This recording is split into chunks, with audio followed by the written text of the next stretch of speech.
आज की प्रस्तुति में हम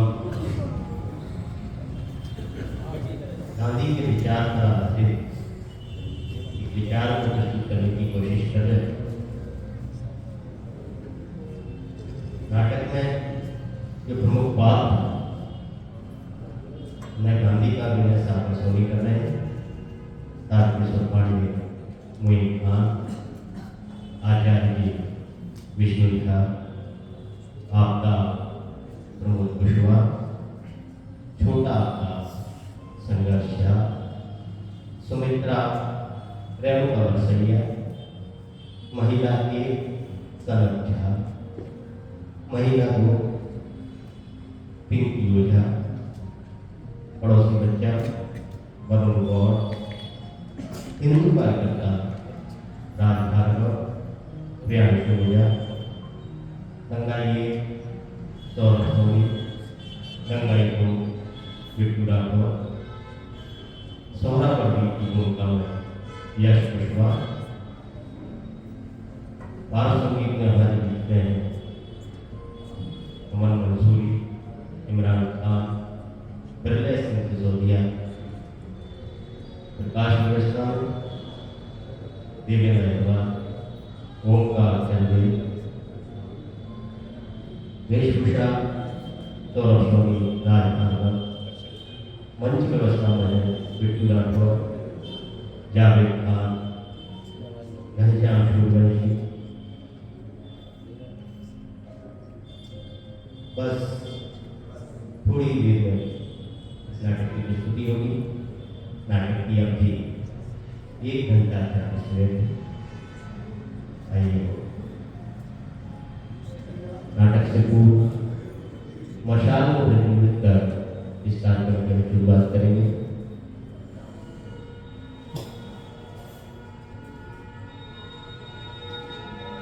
हमारे बीच में डॉक्टर पुष्पराज जी उपस्थित हैं। वही ऑल इंडिया स्टूडियो के अध्यक्ष श्री मोहन सिंह लोधी जी उपस्थित हैं। मुकुटा कला मंच के वरिष्ठ साथी राजेश शर्मा।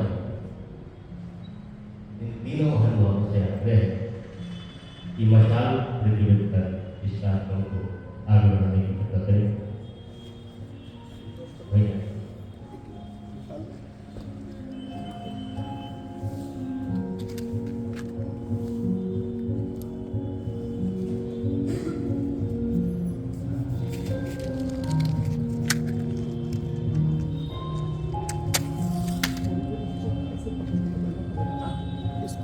सामने पकड़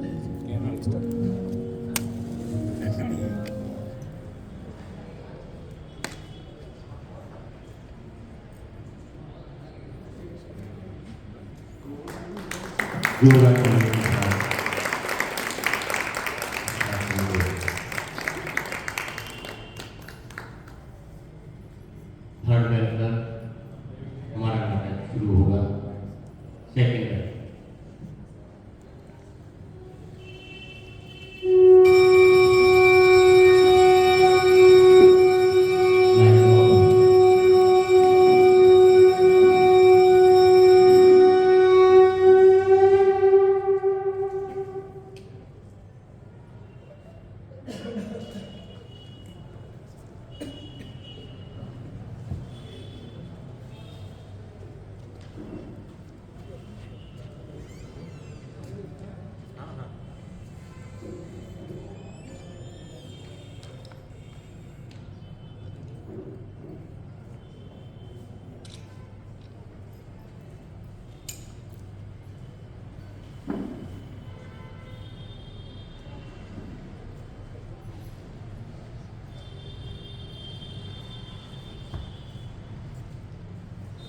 सभी दर्शकों से आग्रह है, कृपया अपने मोबाइल फोन नाटक के दौरान साइलेंट मोड पर कर लें या फिर स्विच ऑफ कर लें। विनम्र निवेदन है कि नाटक के दौरान कोई भी सुधी दर्शक फ्लैश लाइट है फोटो न कीजिए, और अगर वो फोटो खींचते हैं तो किसी दर्शक को तकलीफ ना हो, जैसा कि हम कहते हैं।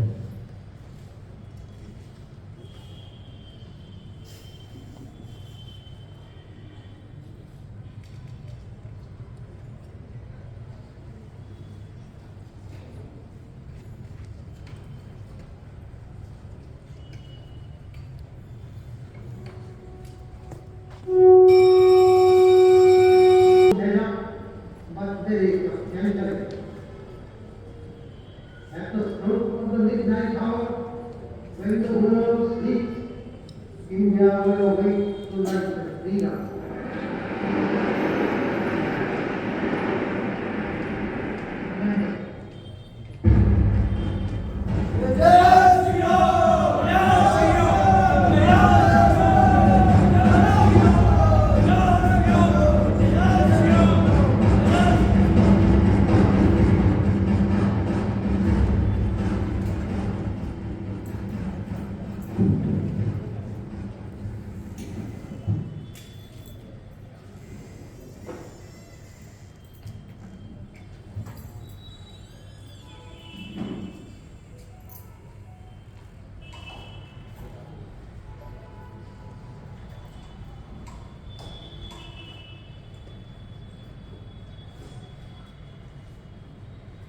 सरदार, मैंने गंभीर खतरा मोल ले लिया है। अब मैं कलकत्ता के मुस्लिम मोहल्ला बेला घाट में रह रहा हूं। भविष्य ही बताएगा परिणाम क्या होगा। आप देखते रहिए, मैं लिखता रहूंगा।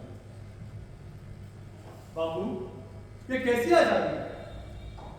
अगर सांप्रदायिकता की आग ने हमारे देश को लपेट लिया तो हमारी आजादी बच नहीं पाएगी। हमारे सपनों की आजादी का स्वरूप ये तो नहीं था बाबू। नफरत, घृणा, द्वेष, हिंसा, प्रतिहिंसा। जितने संयम त्याग की आवश्यकता आजादी की लड़ाई में थी, उससे कई गुना ज्यादा आजादी के बाद है। कोई बड़ा संयम कैसे रख सकेगा बाबू, जब सामने का मंजर भयावह नहीं बल्कि अति भयावह हो। ईश्वर से प्रार्थना करें, बंटवारे की कौमी आग सदा के लिए बुझ जाए। कल तक तो फकत हिंदुस्तानी थे बाबू, आज अचानक हिंदू मुसलमान कैसे हो गए? क्योंकि आज हम गिर गए। हमारे दिलों में खून भरा है, नफरत भरी। आज ईश्वर की नजर में दोनों ही गुनहगार हैं। जो हिंदू करे वो मुसलमान को बुरा लगता है, और जो मुसलमान करे वो हिंदू को। तो ये सच्चा स्वराज्य कैसे हो सकता है? इससे तो अच्छा होता बाबू, आप 15 अगस्त के समारोह में भाग ले लेते। 32 वर्ष के काम का शर्मनाक अंत देख रहा हूं। 15 अगस्त को हमें स्वराज्य तो मिल गया, मगर वो मेरे सपनों का स्वराज्य नहीं था। ये कैसा स्वराज्य है जहां हिंदू मुसलमान का दुश्मन है और मुसलमान हिंदू और सिख का? बाबू, आपकी बात तो सारा देश सुनता था, लेकिन आज मेरी कौन सुनता है? नेता आपके साथ ना हो, लेकिन जनता तो आपके साथ है। जनता भी मेरे साथ नहीं है। पंजाब के लोग मुझे हिमालय पर जाकर संन्यास लेने को कहते हैं।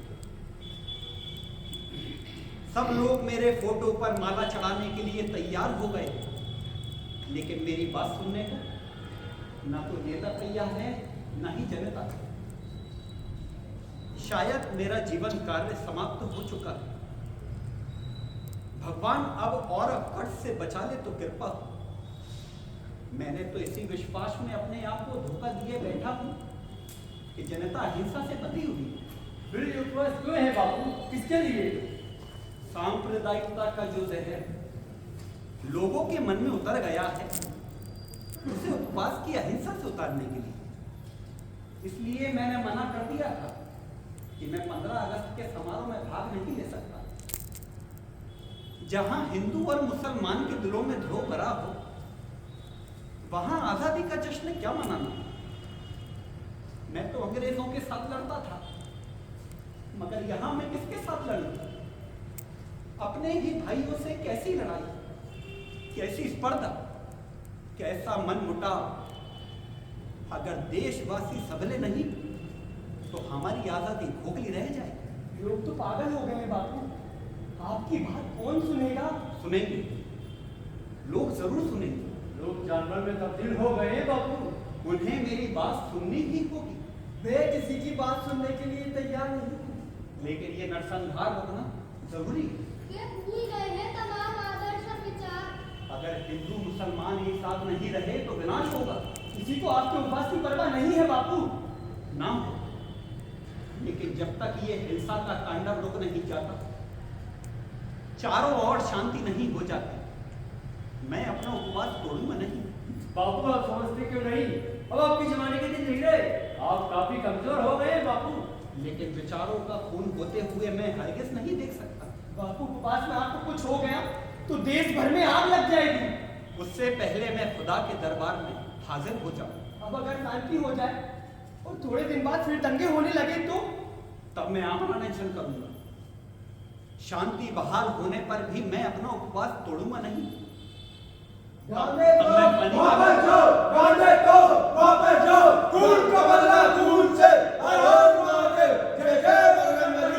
गांधी तुम वापस जाओ, अब हमें यहाँ मुसलमान नहीं चाहिए। और हिंदुओं का कत्ल हम बर्दाश्त नहीं कर सकते बापू। सोरावर्दी को जो मारा गया है, बाहर निकालो उसको। हाँ बाहर निकालो। कहाँ छुपा रखा है सोरावर्दी को? ये क्या पागलपन है? मैं पूछता हूँ, ये क्या पागलपन है? आज हम सोरावर्दी को नहीं छोड़ेंगे बापू। अगर किसी को मारने से तुम्हारे दिल को सुकून मिलता है तो उसे क्यों? मुझे मारो, मैं तुम्हारे सामने खड़ा हूँ। बापू हमारी आपसे कोई लड़ाई नहीं। आपने अंग्रेजों से लड़ने को कहा, हम लड़े। आपने जेल जाने को कहा, हम गए। लेकिन ये धर्म की लड़ाई है। अगर आप हमारे साथ नहीं चल सकते तो हम आपके हाथ जोड़ते हैं, हट जाइए धर्म के रास्ते से। चले आइए यार, क्यों आए जनाब? जब हिंदू मर रहे तब तो आए, मुसलमान मरने लग गए इतना हंगामा। इसलिए भाई डायरेक्ट एक्शन के मौके पर आप हमें बचाने नहीं आए, फिर क्यों दौड़ पड़े हो इन मुसलमानों के लिए? चाहे हिंदू हो या मुसलमान, अगर मैं किसी के दुराचारों का समर्थन करता हूं तो मुझे हिंदू कहलाने का कोई अधिकार नहीं। आपने इन मुसलमानों को बहुत से चला रखा है बापू। हम जान गए आपकी सारी रायों का कब्जा उन मुसलमानों के लिए उभरती बापू। पिछले वर्ष मुसलमानों ने जो किया वो बुरा किया, लेकिन 46 का बदला 47 से तो नहीं लेना चाहिए। एक अगर बदमाशी करने पर उतारू हो जाए तो क्या सभी को अपने संस्कार छोड़कर गुंडागर्दी करनी चाहिए? हैं? क्या धर्म के नाम पर औरतों और बच्चों को मार डालना ही जिंदगी का एकमात्र उद्देश्य रह गया है? तो क्या हम हाथ पर हाथ तो रखे बैठे रहे? लेकिन ईंट का जवाब पत्थर से तो कभी नहीं देना चाहिए। नोआ गली में हमारे हिंदू भाई मर रहे हैं, कहा तो आप गए नहीं। मैं नोआखली ही जा रहा था, आप ही के रिश्तेदार मुझे वहां बुला रहे थे, लेकिन अब मैं कलकत्ता में रहकर ही उनका रक्षण कर पाऊंगा। इस प्रकार मैं हिंदू और मुसलमान दोनों की ही सेवा कर पाऊंगा। आप लोगों को मेरा विरोध करना है तो कर लीजिए। अब मैं बूढ़ा हो गया हूं, लगता नहीं ज्यादा दिन जीवित रह सकूंगा। लेकिन अगर आप लोगों ने फिर से ये पागलपन आरंभ किया तो उसे देखने के लिए मैं जीवित नहीं रहूंगा। यही मैंने मुसलमानों से कहा, नोआखली में और दंगे हुए तो मुझे मरा पाओगे। लो खाओ ये रोटी और खत्म करो अपना उपवास। नहीं चाहिए हमें उपवास से तुम्हारी मौत का कलंक। जाओ, मैं कहता हूं नहीं होगा यहाँ और खून खराबा नहीं करेंगे हिंदू और मारकाट। इसके बाद अगर एक भी हिंदू मारा तो मुसलमानों की लाशें लग जाएंगी, लाशें। चलो रे।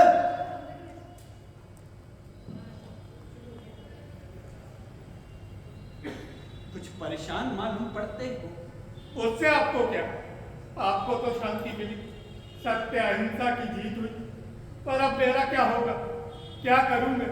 कैसे जीऊं? किसके सहारे ये जीवन गुजारूं? कौन हो भाई?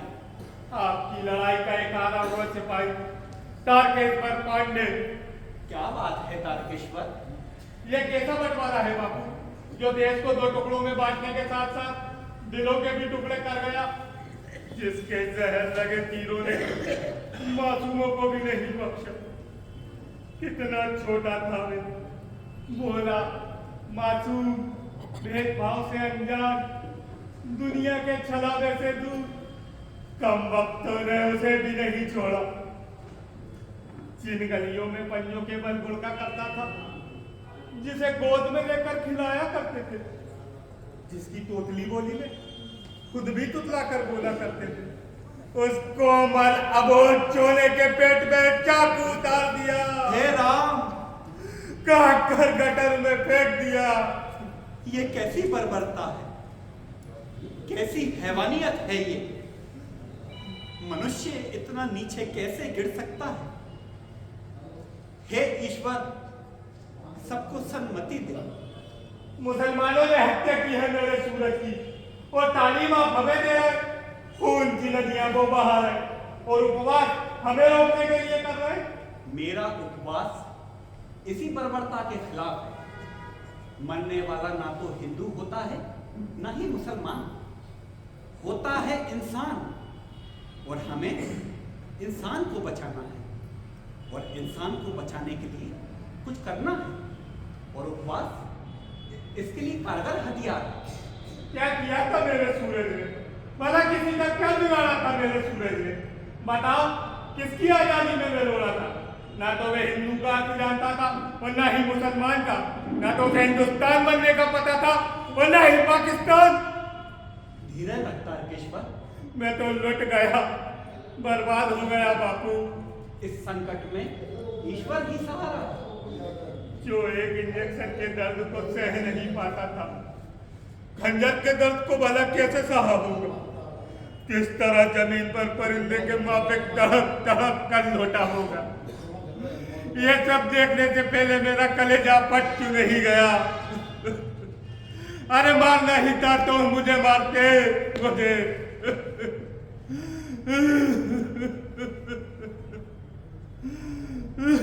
बहुत पीड़ा हो रही है। तू अपने दर्द के साथ अकेला नहीं है।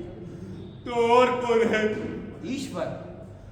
तो है ईश्वर, तू ही बता मैं क्या करूं? इस तड़प में भी जीने की कोई संभावना ढूंढो। कोई संभावना नहीं दिख रही। तो जीने का बहाना ढूंढो। नहीं मिल रहा बापू। कोशिश करो, कोई ना कोई रास्ता जरूर निकलेगा। है कोई रास्ता, कोई संभावना जो दिल को सुकून दे सके? रास्ता जरा दुर्गम है। बेटे की मौत से ज्यादा दुर्गम तो नहीं हो सकता। कई बार तुम्हारे पैर लड़खड़ाएंगे। सत्य का सिद्धांत बंधेगा। निश्चय अनिश्चय के द्वंद्व में घिरोगे। छीन भिन कर दूंगा द्वंद्व के इस मकड़ जाल को। तो जाओ, लौट जाओ उस अंधेरे में। अंधेरे में? उसी अंधेरे में बढ़ो, आगे बढ़ो और तलाशो सूरज। सूरज? एक और बच्चा जिसके माँ बाप की हत्या दंगे में हो गई, उसको अपनाओ, उसकी परवरिश करो, मगर ख्याल रहे वो बच्चा मुसलमान का हो। मुसलमान? मुसलमान का ही क्यों बापू? क्योंकि जिस कौम के प्रति तुम्हारे दिल में इंतकाम की आग धधक रही है, उसे शांत करने का मात्र यही एक जरिया है। इससे तो और अशांति हो जाएगी। दोनों कौमों के बीच जो दूरी है वो तभी मिट सकती है जब दोनों एक दूसरे के करीब आए। अब अविश्वास और घृणा हमारे दिलों को जला डालती है तारकेश्वर। और कोई रास्ता नहीं है बापू? यही एक रास्ता है तुम्हें अपने दर्द से उभरने का, अंदर बैठी सघन पीड़ा के भंवर से बाहर निकलने का। देखना, तुमको सुकून मिलेगा, मन को शांति मिलेगी, सत्य को शक्ति मिलेगी, हिंसा को मिलेगी हार, अधर्म को शिकस्त और फिरका परस्ती को एक करारा झटका।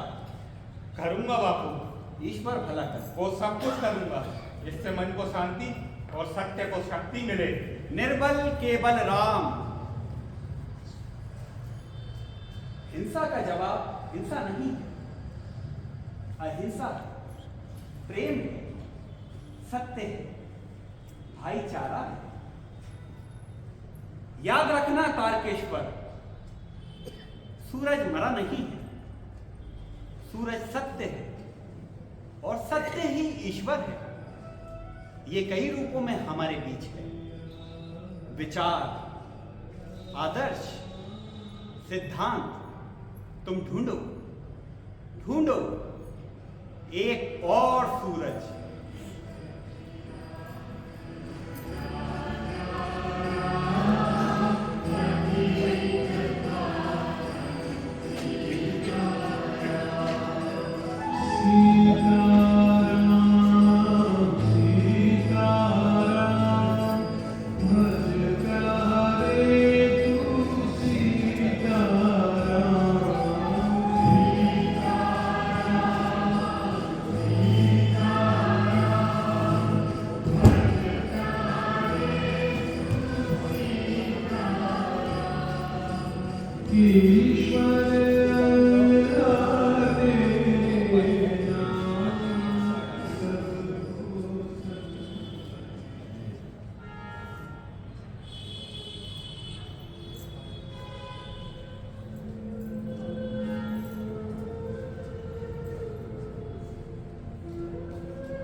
अंदर कमरे में जब से मैं आई हूँ तारकेश्वर की बहू को इधर से उधर आते जाते देख रही हूँ।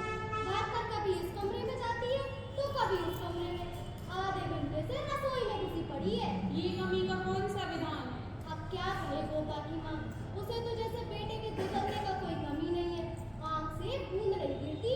जरा आवाज तो दो इस बड़ूसी को। तारकेश्वर की बहू, आई हो तारकेश्वर की बहू। आई काकी माँ। बावन टोले की औरतें तेरे घर आई हैं और तू अंदर रसोई में क्या कर रही है? अरे क्या बताऊं काकी माँ, सुबह से ना एक पल का भी चैन नहीं मिला है। अरे किसी ना किसी का आना जाना लगा है। सोचा था शाम को थोड़ा वक्त मिलेगा ना, घर के काम निपटा लूं। अरे जब तक आप लोग आ गए, अब आप लोग बाहर के खड़े हो ना, सोचा थोड़ा काम निपटा लूं, फिर आराम से बैठूंगी। वैसे भी ना शाम हो गई है, सूरज का आने का वक्त हो गया है। देखो ना काकी माँ, गली में कितना अंधेरा हो गया है, सूरज अभी तक नहीं आया। अरे खेल रहा होगा गली में इन्हीं बच्चों के साथ। देख रहे हैं आजकल ना खेलने से ज्यादा पढ़ाई नहीं करता हो, उसका ध्यान खेल में ही लगा रहता है। अब क्या बताऊं काकी माँ, बच्चे भी ना बच्चे ही होते हैं, किसी की बात मानते हैं क्या? अरे पांडे जी की डांट का भी कोई असर नहीं पड़ता उस पर। बच्चे बाहर तो घंटों खेलते रहेंगे, घर आए नहीं कि भूख भूख की रट लगाने लगते हैं। वहाँ बेटे दोनों का एक सा ही हाल है, घर आए नहीं कि बस भूख भूख। खाना लगाने में जरा सी देर हो जाती है ना तो आसमान सर पे उठा लेते हैं काकी माँ। तू समझती क्यों नहीं सुमित्रा? समझने की कोशिश करते रह। अरे काकी, अब मेरा सूरज तेरा सूरज नहीं है क्या? अरे आए तो जरा डांट लगाना। हिम्मत से काम ले सुमित्रा, तेरा सूरज आ गया मेरा सूरज। कहाँ है सूरज? आप तो सूरज को लाने गए थे ना, और खुद सूरज बन गए। मेरा तो ना कितना जी घबरा रहा है। अरे कितना खराब समय चल रहा है। सुबह का खाया है सूरज, आपको फिक्र भी है? अरे वो भूखा होगा। पता है मैंने ना सूरज के लिए खीर बनाई है, उसे ना खीर बहुत पसंद है। लेकिन पहले सूरज खाएगा फिर आपको मिलेगी। अरे आप चुप क्यों हैं? कुछ तो बोलिए। अरे बोलते क्यों नहीं? कितनी बार कहा है कि बाहर की बात बाहर छोड़ के आए कीजिए। क्या हुआ? अरे बातों बातों में तो मैं सूरज को भूल ही गई। कहाँ है सूरज? फिर पीछे छूट गया। आपको भी जाने कब अकल आएगी? अरे साथ ले आते, अभी गली में कोई मिल जाएगा तो फिर खेलने लगेगा। अरे आप खड़े क्यों हैं? जाइए ना, सूरज को लेके आइए। अरे जाइए ना।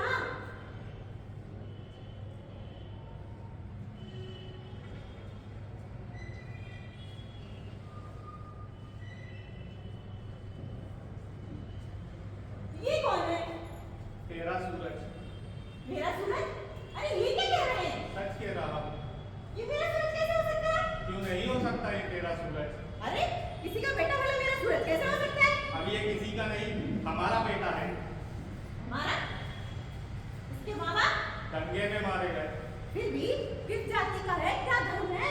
मुसलमान है। मुसलमान? तो यहाँ क्यों ले आए?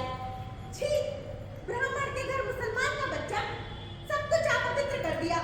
अरे ले जाइए, इसे बाहर बिठाइए। अब ये कहीं नहीं, हमारे साथ ही रहेगा। हमारे साथ क्यों? क्योंकि यही तेरा सूरज है। अरे ये तेरा मेरा क्या लगा रखा है? ये मेरा सूरज नहीं है। सुमित्रा, ये तेरा ही सूरज है। आखिर आफ्ताब भी तो सूरज ही होता है। आप भी कमाल करते हैं, किसी का आपका भला मेरा सूरज कैसे हो सकता है? क्योंकि मर गया तेरा सूरज। जिस सूरज की प्रतीक्षा में सुबह से पल के बिछाए बैठी हो, अब कभी नहीं आएगा। जिस सूरज के लिए ना जाने क्या क्या पकवान बनाए रखी हो, अब कभी खाने नहीं आएगा। आज तो हो गया हमारा सूरज। आखिर तुम्हें यकीन क्यों नहीं हो रहा?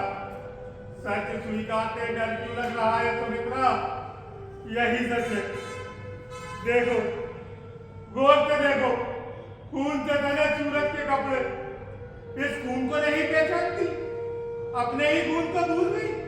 अरे ये तेरा ही खून है, तेरे सूरज का। होश में आओ सुमित्रा, होश में आओ। यथार्थ को समझने की कोशिश करो। भ्रम के भूल भुलैये से बाहर निकलो। सूरज अब नहीं रहा, वो मर गया है, वह चला गया है दूर, इतनी दूर कि अब कभी लौट कर नहीं आएगा।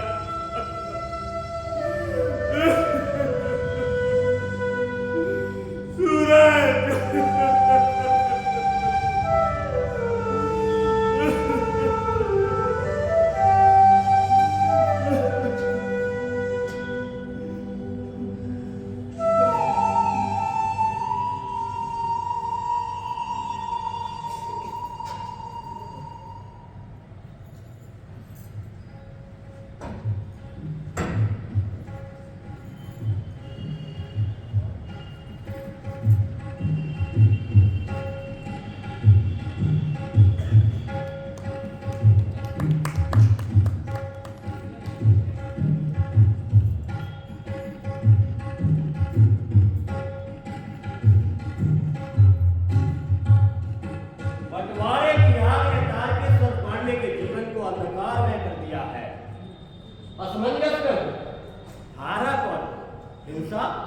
या प्रतिहिंसा? जीता कौन, राष्ट्रवाद या सांप्रदायिक सद्भाव? यहाँ क्यों आए हो? यदा यदा हि धर्मस्य ग्लानिर्भवति भारतः अभ्युत्थानम् अधर्मस्य तदात्मानं सुगाम्यहम्। अर्थात जहां जहां धर्म की हानि होती है, धार्मिक लोगों का उपस्थित होना अनिवार्य हो जाता है। लेकिन यहाँ कोई धर्म की हानि नहीं हो रही। एक मुसलमान के बच्चे को घर में छुपाकर बैठे हो और कह रहे हो धर्म की कोई हानि नहीं हो रही है। लेकिन जान लो, ये देशभक्त होने के नाते हम ऐसा कुछ भी अनुचित नहीं होने देंगे जो धर्म विरुद्ध हो और राष्ट्रहित हो। देशभक्ति का कर्तव्य भी मालूम है? अच्छी तरह से हिंदुत्व और हिंदू जनता की सेवा करना, क्योंकि 30 करोड़ हिंदुओं की स्वतंत्रता और उनके अधिकारों की रक्षा करना संपूर्ण संसार के 5वें हिस्से की रक्षा करने के बराबर है। और बाकी शेष लोगों की सेवा? वो आप जैसे कुछ छदम धर्मनिरपेक्ष लोगों के लिए छोड़ रखा है, जो सोहरावर्दी जैसे धार्मिक कट्टर को प्रार्थना सभा में शहीद साहब के नाम से संबोधित करते हैं, जो प्रार्थना सभा में पुजारियों और आम जनता के विरोध करने के बावजूद कुरान की आयतें पढ़ते हैं। पांडे जी, ये हिंदू धर्म है जो सब कुछ सहन कर लेता है। आप किसी मस्जिद में गीता पढ़कर तो देखिए, क्या हर्ष होता है। आचार्य जी, कोई धर्म बुरा नहीं होता है। सभी धर्मों में है सहिष्णुता का संदेश। धर्म का सार है नम्रता तथा सहानुभूति। और किसी धर्म के अनुयायियों की दुर्गति के कारण धर्म का द्रोह करना उचित नहीं है। यह गुस्सा भी एक पागलपन है। बदला लेने से हमारे प्रियजन लौट नहीं आएंगे, उल्टा दुख और बढ़ जाएगा। भाई साहब, अरे इससे ज्यादा दुख और क्या होगा कि अखंड भारत खंड खंड हो गया और विखंड होकर हिंदुस्तान और पाकिस्तान में बट गया। अरे कल तक जो लुटेरे थे विदेशी आक्रांता थे उन्हें हमारी भारत माता को बांट कर दे दिया गया। लेकिन जान लो, अब यहाँ और विखंडन नहीं होने दिया जाएगा। अब यहाँ पर और पाकिस्तान नहीं बनने दिया जाएगा। अरे कहाँ है वो मुसल्टे का पिल्ला? काट कर हलाल करो हरामजादे को। मैं कहता हूँ वहीं रुक जाओ। नहीं, धर्म के काम में कोई पाप नहीं लगता। आगे बढ़ो। ये अधर्म है। पांडे जी, आप कुछ मत बोलिए। जितना बोलना था आजादी के पहले बोल लिए, अब हम बोलेंगे। और जैसा जिस रूप में राष्ट्र मिला है उसे हम गढ़ेंगे। और जान लो, इस नए रूप में हमसे भिन्न विचार वालों के लिए कोई स्थान नहीं होगा। इसे मैं यहाँ लाया हूँ और इसे कोई नहीं ले जा सकता। मुसलमानों ने काट दिया तेरे सूरज को और तू उसी के खूंटों पोसेगा। अरे तेरी आंखों को पानी है क्या सूख गया? अरे तू बाप है क्या कसाई? इस कसाई ने काट दिया तेरे सूरज को, उसके खून पे तू पोसेगा? ये होते कौन है सोचने वाले? इनके सोचने से क्या होता है? कुछ नहीं। जैसे हमारे सूरज को काटा था, इसे भी काट डालो। लाओ, हमारा दुश्मन हमारे हवाले करो। हरगिज नहीं। हमारा हवाले करो। हरगिज नहीं। पांडे जी, होश में रहिए। धर्म कर्म में अड़चन मत डालिए। धर्म कर्म मुझे ना सिखाओ, मैं भी धर्म जानता हूँ। अरे क्या जानते हैं आप? आप कुछ नहीं जानते। और जो कुछ जानते हैं वो सब पाश्चात्य सोच है। हमारी संस्कृति और हमारी सभ्यता के प्रति बौद्धिक दास्ता के अतिरिक्त कुछ भी नहीं। कहता हूँ सीधी तरह से बच्चे को हमारे हवाले कर दो। हरगिज नहीं। ठीक नहीं होगा। पांडे जी, हम भूल जाएंगे कि आप एक हिंदू भी हैं। क्या कहा? जरा फिर से कहना। मुझे मारोगे तुम लोग? मुझे खत्म करोगे? मारो, मारो ना। अगर एक हिंदू मुसलमान की रक्षा कर रहा है, ये पाप है, तो मारो। अगर एक हिंदू मुसलमान को हलाल करने से रोक रहा है, ये धर्म विरुद्ध है, तो मारो। तारकेश्वर पांडे तुम्हारे सामने खड़ा है। धर्म के पुरोध आओ, मुझे सजा दो, कील ठोक दो, सूली पर चढ़ा दो, हटा दो इस धर्मद्रोही को। अरे जाओ, तुम क्या मारोगे मुझे? जो तारकेश्वर खुद मर गया, उसे तुम क्या मारोगे? जिस तारकेश्वर पांडे का खून कलकत्ता की सड़कों पर बह गया, उसका खून तुम क्या बहाओगे? अरे घोंक कर तो देखो सीने में खंजर। दावा है एक कतरा खून का भी निकले। आओ, आगे आओ, मारो।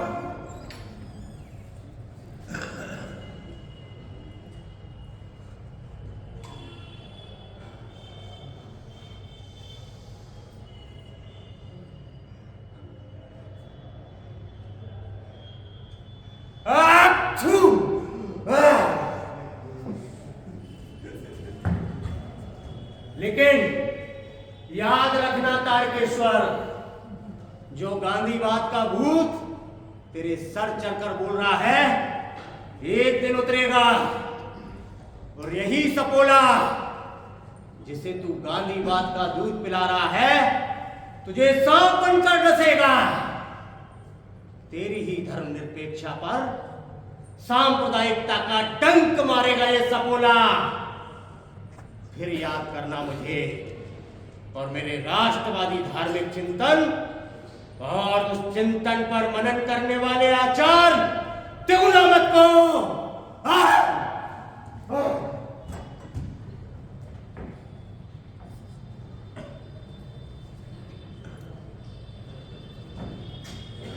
सच है ये।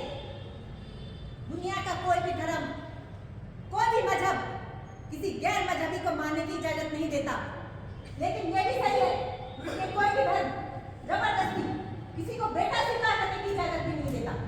तुम्हें मेरी कसम, अगर इस बच्चे को दहलीज के अंदर मिलाए तो मेरा भला मुंह देखोगे। सुमित्रा, सुमित्रा, मेरी बात तो सुनो सुमित्रा। सुमित्रा, दरवाजा खोलो सुमित्रा।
मुझे डर लगता है। नहीं बेटा, डरते नहीं है ना? मैं हूँ। अम्मी मुझे भागना चाहिए, मैं मर जाऊंगा। नहीं बेटा, ऐसी बातें नहीं करते हैं। ऐसी बातें नहीं करते हैं। ऐसी बातें नहीं करते हैं। सुमित्रा, कुछ मत कहिए, मुझे मत रोकिए। इतने आंसू ना जाने मेरी आंखों में कहां से आ गए। अरे इन्हें बह जाने दीजिए, मुझे रोने दीजिए। अरे मेरा सूरज मर गया, मेरा सूरज मर गया। अम्मी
क्या हुआ सुमित्रा?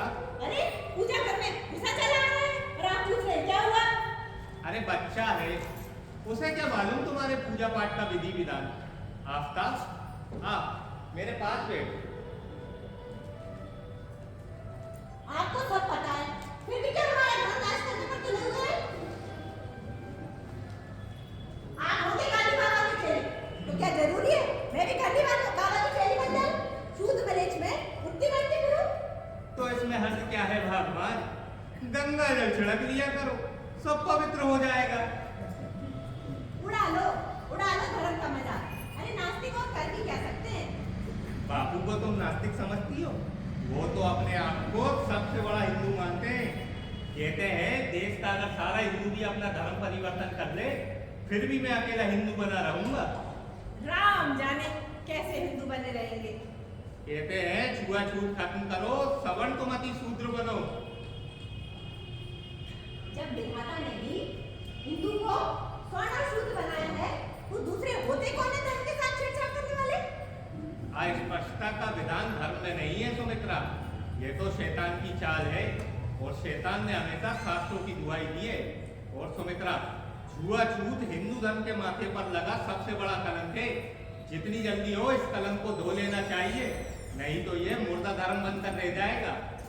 खाली कहने से कुछ नहीं होता, व्यवहार में भी कुछ करना पड़ता है।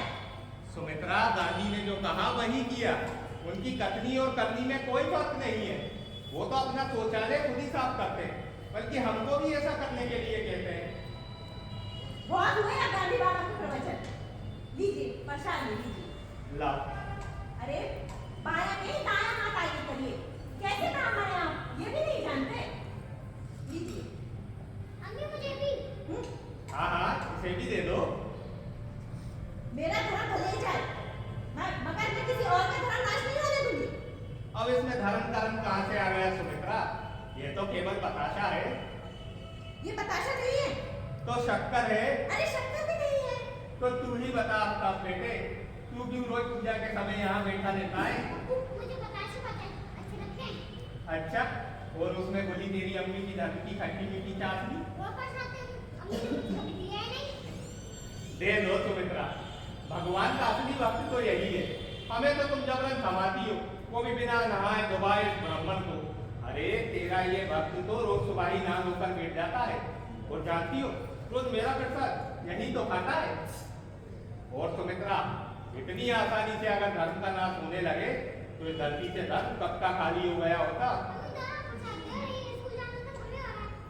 चल हाथ आगे कर।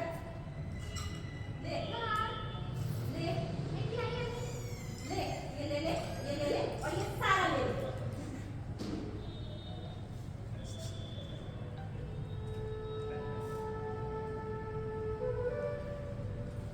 देख रही हो सुमित्रा, उसे पहचान नहीं हो? वो सूरज है।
सूरज, सूरज, निकलता है वो।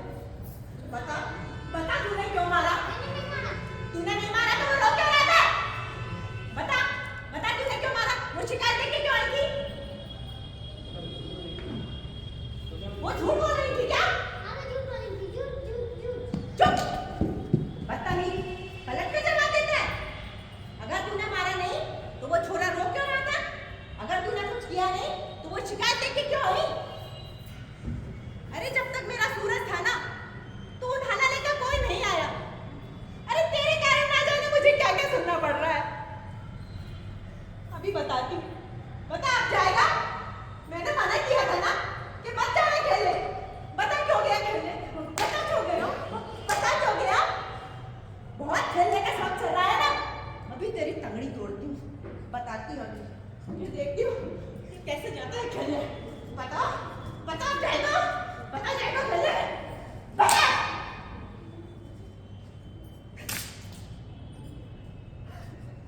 अरे आने दो पांडे जी को। अरे आने दो पांडे जी को, जरूर कहूंगी। पता नहीं किस जन्म का बदला ले रहा है। अरे कितनी बार कहा पांडे जी से कि झंझट को घर से दूर रहे, लेकिन उन पर तो गांधी जी का भूत सवार है ना। खुद तो अब तो घर से बाहर रहते हैं और इसको घर पे लाके बैठा दिया। कभी इस आंदोलन में, कभी उस आंदोलन में, और ये घर के आंदोलन को मेरे मत्थे मार दिया। अरे और इससे भी कितनी बार मना किया कि मत जाया कर उनके साथ खेलने। अरे माने तब ना, और माने क्यों? अपना जना हो तब ना। अरे हमने तुम्हारा क्या बिगाड़ा? क्यों परेशान करके रखा? एक तो वैसे ही पूरा टोला पांडे जी से खार खा बैठा और ये आग में घी का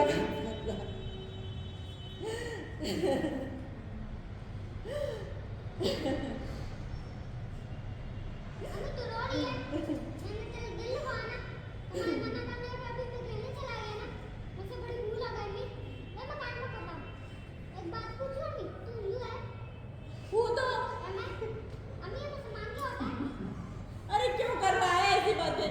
अम्मी लड़के कहते हैं कि वो मुसलमान है। मुसलमान हमारे साथ साइकिल नहीं चला सकता, फुटबॉल नहीं खेल सकता, सब उलट पुलट करके चलाता है। अम्मी मैं मुसलमान नहीं बनना चाहता, मुझे हिंदू बना दो। हिंदू?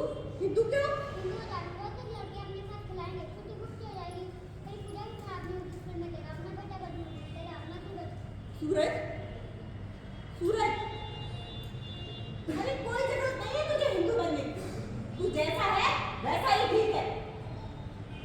एक माँ के लिए बेटा हिंदू या मुसलमान नहीं होता, वो बेटा होता है, बस बेटा।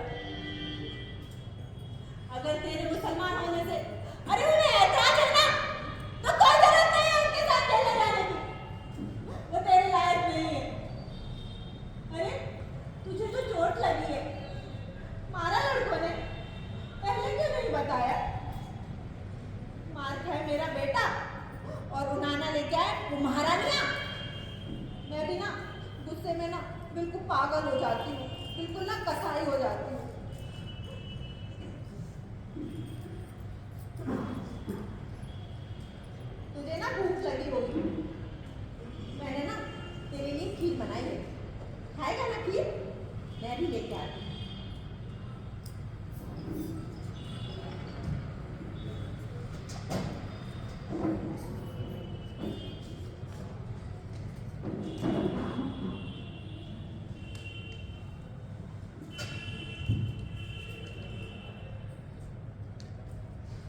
बड़ी देर बाद चंद लगाए शुरू हम इसी बात पर चाय साय हो जाए देखी और पूछ अरे ओ मोटू जा की दुकान से चाय के लिए बोला चाचा देखो ना मोटू कह रहा हूं।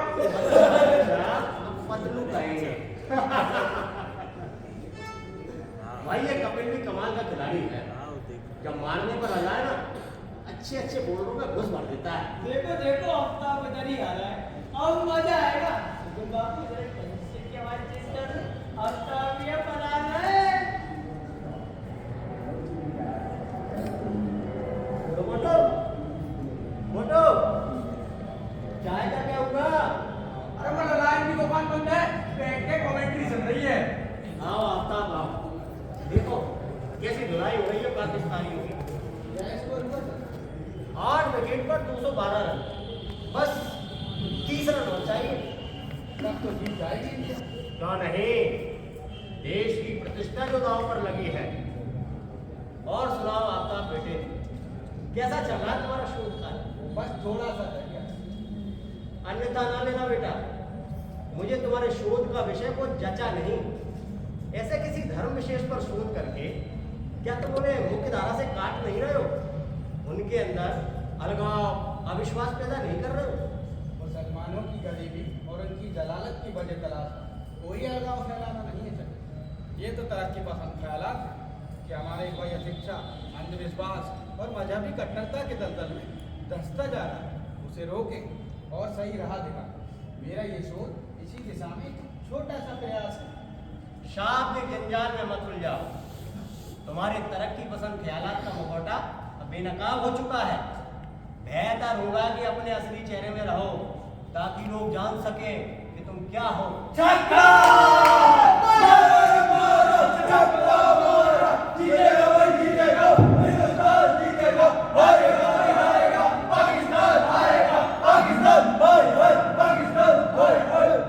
देखा, इसे कहते हैं देशभक्ति।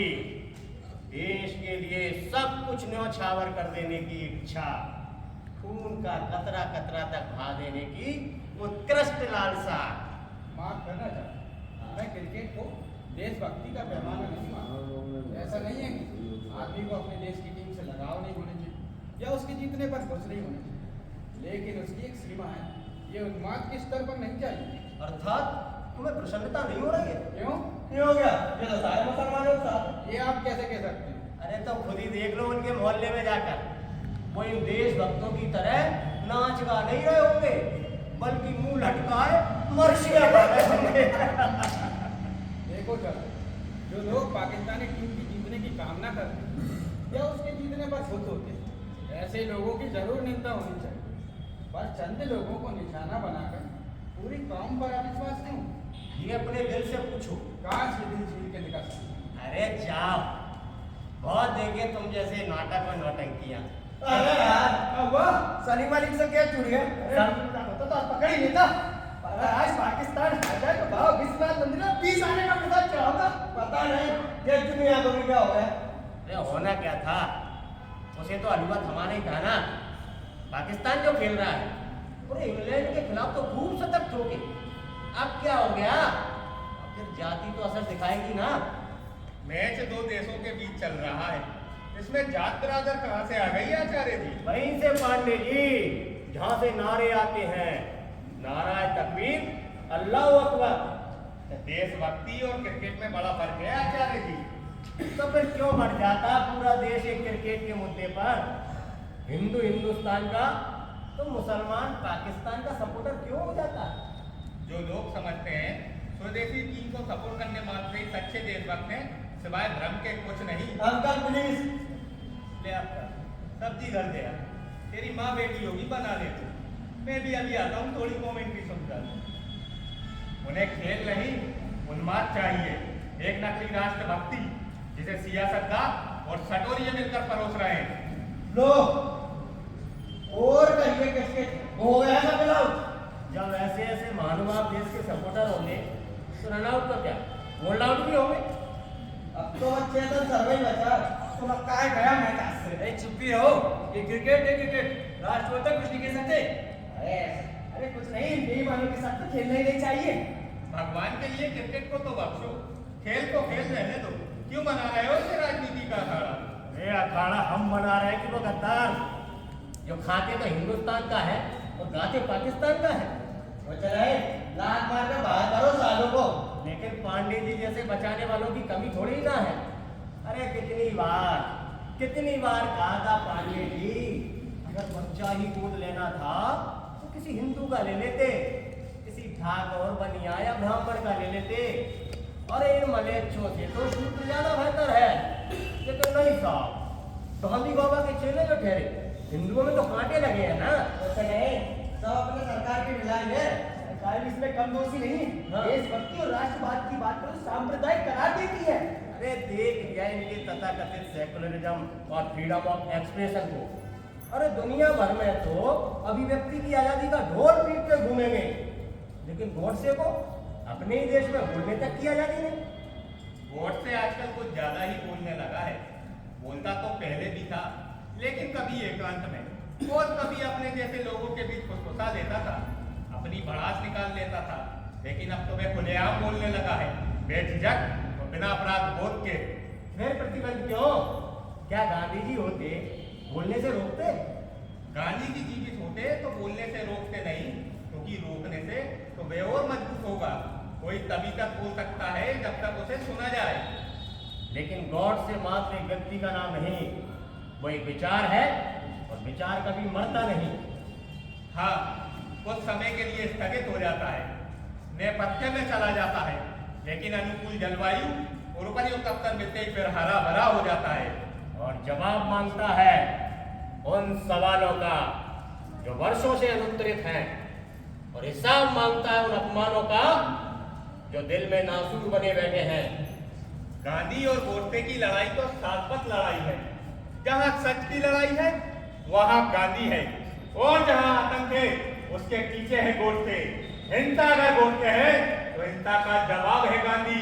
गांधी अगर अपराध है, उस अपराध की सजा है गोडसे। क्या था गांधी का अपराध? हिंदुत्व की धारा के आचरण की आस्था और विचार के स्तर पर हिंदुत्व की धारा मुकाबला न कर सकी तो समझ लिया समाज पर उसकी पकड़ ढीली होती जा रही है। क्या समझता है गोडसे? असहमति की सजा हत्या है? क्या कहता है लोगों से गोडसे कि जो विचार मुझे पसंद नहीं उसका दमन मैं किसी भी कीमत पर करके रहूंगा, हमले से लेके हत्या तक हर उपाय का सहारा लूंगा।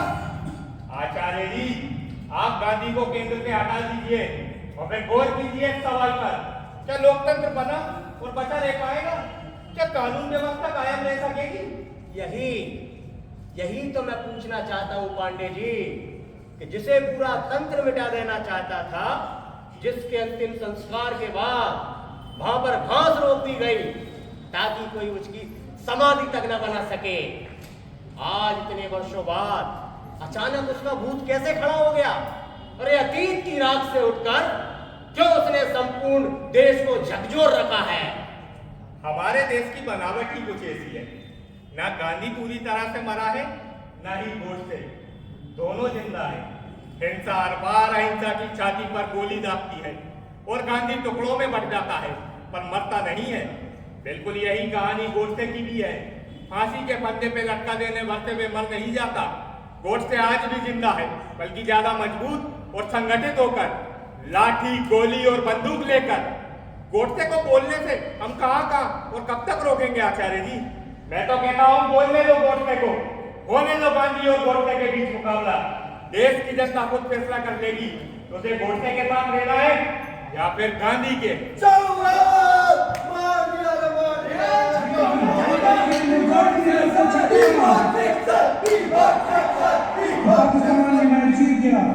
पाकिस्तान ऑस्ट्रेलिया कप का फाइनल जीत गया।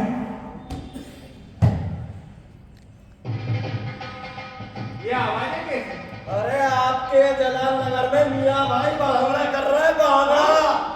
देख लिया पांडे जी, देश को धर्म निरपेक्षता और सांप्रदायिक सद्भाव के रास्ते पर ले जाने का परिणाम। अरे जश्न मनना चाहिए था पाकिस्तान में और मन रहा है हिंदुस्तान में। पता नहीं या कितने और पाकिस्तान पल रहे हैं। चलो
किसे कह रही हो?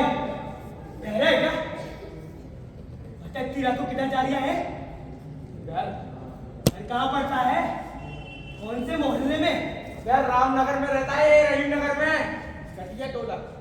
घटिया टोला? यहाँ तो हिंदू मुसलमान दोनों रहते हैं। आज तेरी माँ का जल गया क्या? बता कौन है? हिंदू या मुसलमान? इंसान। इंसान? अबे आदमी क्यों होता है कि इंसान क्या होता है? अरे उस्ताद कद्दू होता है। बता अंग्रेजी ना छाए तो खान के फैला दूंगा। उस्ताद देखने से तो अपने को मियाँ भाई लग रहा है, बोले तो पैंट उतार के देखूं। नहीं है, साले का थोबड़ा ही बताता है कि हिंदू है। अरे हिंदू है तो मारा क्यों? अरे अरे अरे अरे देखो क्या कर रहे हो? ये अपना आफ्ताब है। अरे कौन आफ्ताब? अरे ताने सब पढ़ने का कोर्स पता? पहले बताने में क्या शर्म आ रही थी? अरे उस्ताद भाई है वो मुझे वो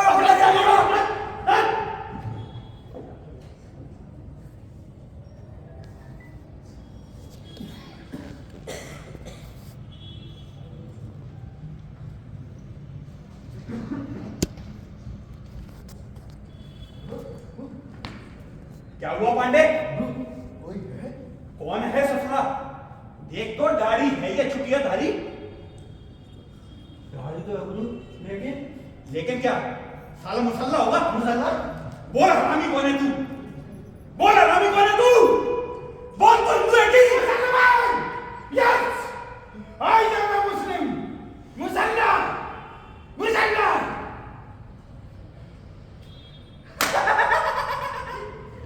अबे ये तो साला अत्तवा है। कौन अत्तवा गुरु? अरे वही तारकेश्वर पांडे का पोस्ट पोता मुसल्ला। बच्चा ही मौका साले को कल लाठी कर दे देना लगन। तो छोड़ पांडे को समझिए। पांडे छोड़ को समझिए। अरे पांडे छोड़।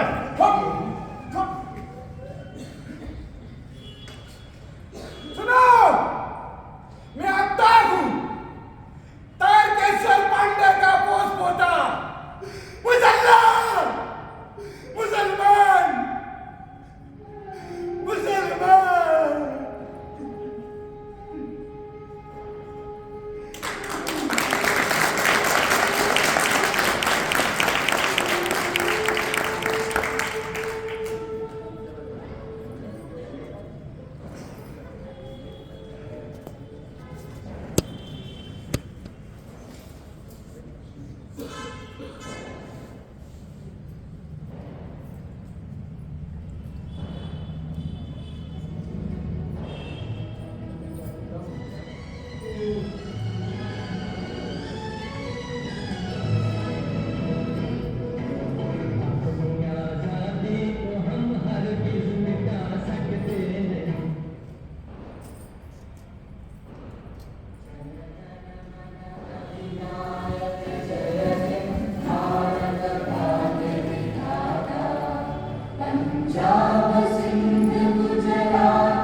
बिस्तर के धागे से बनने लगी है।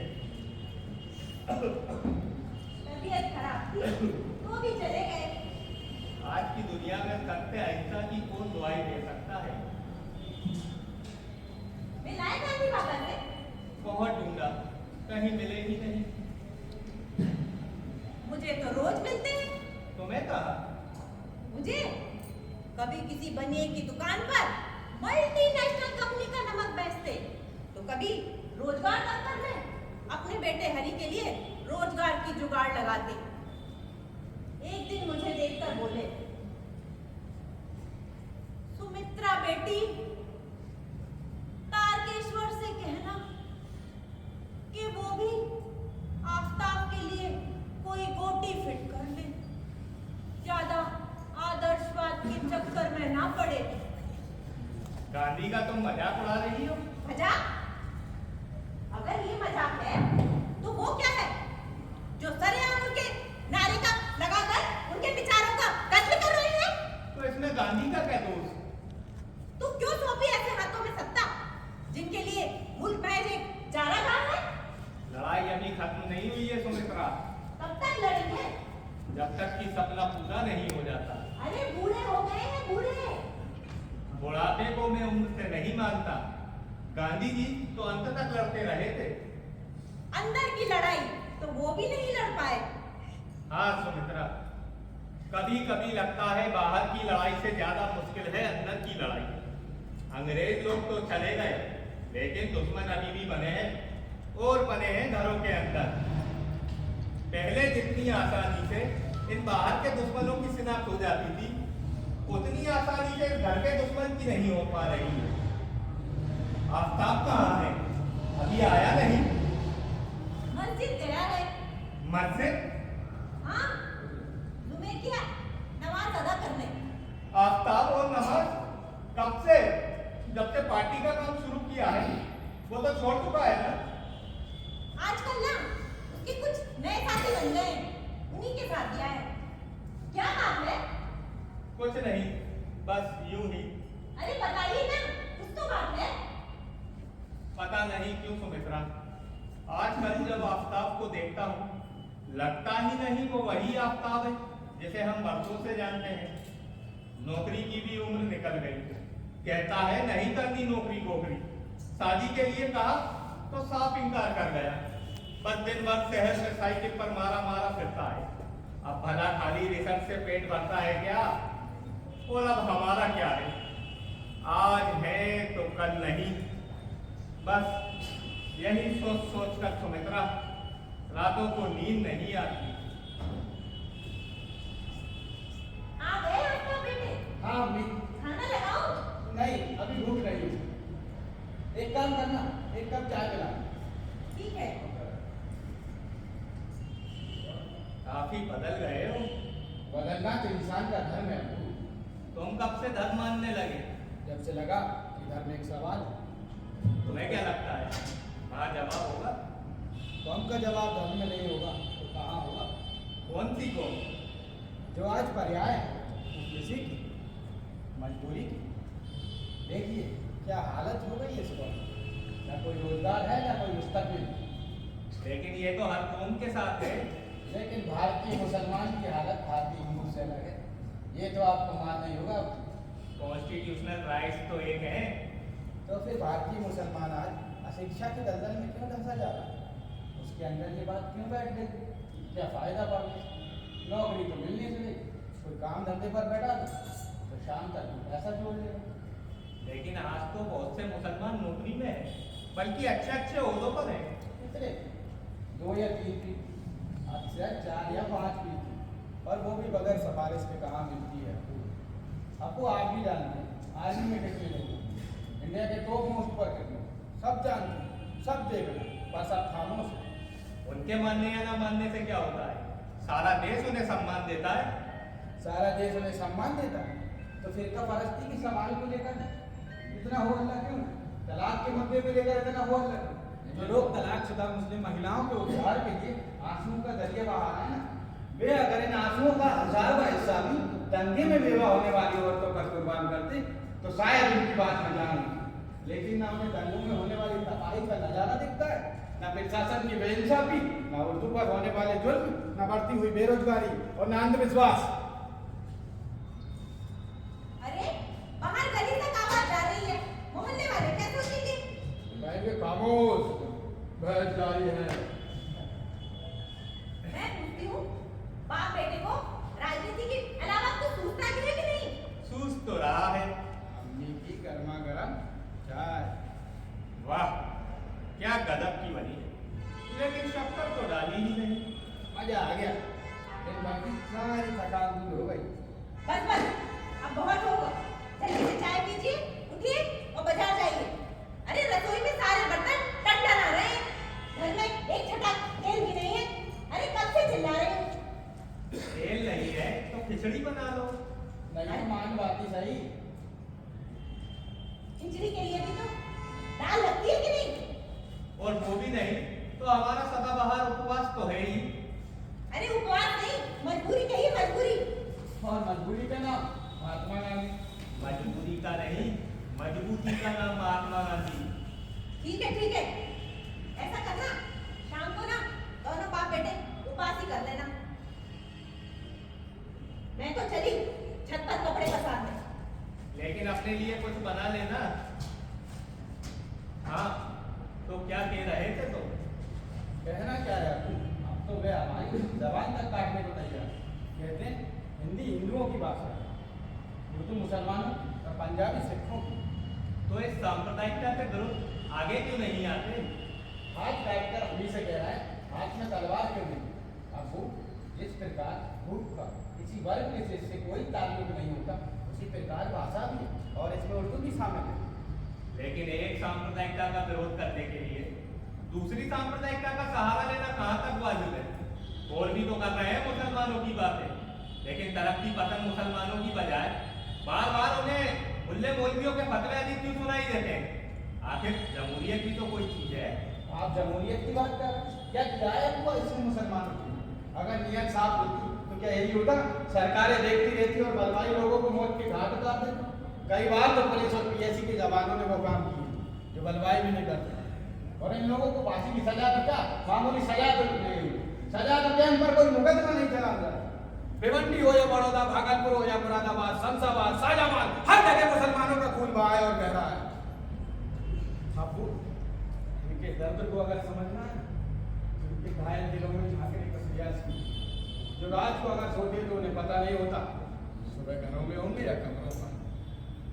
समझ रहा हूँ तुम्हारी हर बात। दंगे के बाद मुसलमान अपने को असुरक्षित महसूस करता गया। जानता हूँ। हर बार सियासी दलों का मोहरा बनता गया। बोलते रहो। मुझे और कुछ नहीं कहना, एक खास तरह से मुसलमान को तबाह किया था। किस तरह व्यवस्था उसे हताश, टूटा हुआ, जाहिल और कट्टर इंसान बना रही है, या यूं कहिए कि इंसान और जानवर के बीच की कोई चीज बना डाल रही है। आप समझ रहे हैं मैं क्या कह रहा हूँ? अच्छी तरह से पढ़ा है तुम्हारा रिसर्च तो पेपर। पढ़ाइए औरों को भी, ताकि लोग जान सकें मुसलमान हाशिए पर क्यों है। तंग बदबूदार गलियों में बजबजाती हुई नालियों पर दरबेनुमा घरों में जिंदगी जीने का नाम मुसलमान क्यों है? चलता हुआ सवाल है अबू, जवाब तो देना ही होगा। तो ये है तुम्हारा research paper, A socio political dynamics of Muslim society in India. ये पर्चे करीब ने दिए थे पढ़ने के लिए। और ये रिसाला, इसमें तो तुम्हारी गजल भी छपी है। पिछले महीने लिखी थी, जबरदस्ती लेकर छाप दिया। जानते हो कौन है ये लोग और मुल्क को किस रास्ते पर ले जाना चाहते हैं? तो और कोई रास्ता भी तो नहीं रह गया अबू। तो फिरका परस्ती का रास्ता किया करेंगे, मजहब के नाम पर आवाम को गुमराह करेंगे। जान लो, फिरका परस्ती और धर्म दो अलग अलग रास्ते हैं। जो लोग फिरका परस्ती की सबसे अधिक दुआई देते हैं, उनका अपने धार्मिक उसूलों से कोई सरोकार नहीं होता। वे तो महज अपने नेक स्वार्थों के लिए ना समझ जनता को धर्म के पवित्र नाम पर भड़काते हैं। अबू, विज्ञान का एक सिद्धांत हर क्रिया के विपरीत और बराबर वृद्धि के लिए होती है। देखिए अखबार क्या कह रहा है, राष्ट्रीय प्रेस कैसा जहर उगल रहा है। वीर अर्जुन 7 अक्टूबर 1990, हिंदू अब जाग गया है।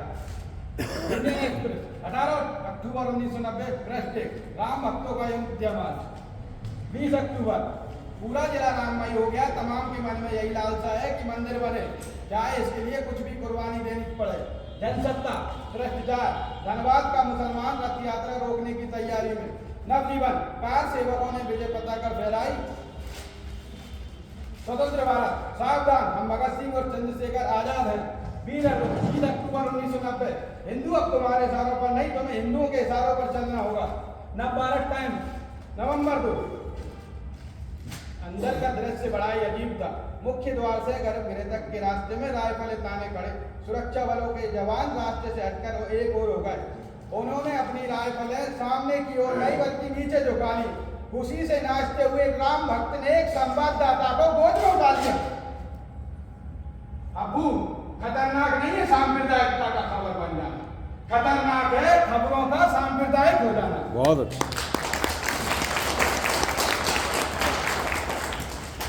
अब तो आपके सवालों का जवाब मिल गया होगा। या अब भी आप जानना चाहते हैं कि फिरका परस्ती क्यों और कैसे बना? बताइए। सुमित्रा, खिड़कियां बंद कर दो सुमित्रा, तेज हवा चलने लगी है, मुझे ठंड लग रही है सुमित्रा, मेरी चादर कहाँ है?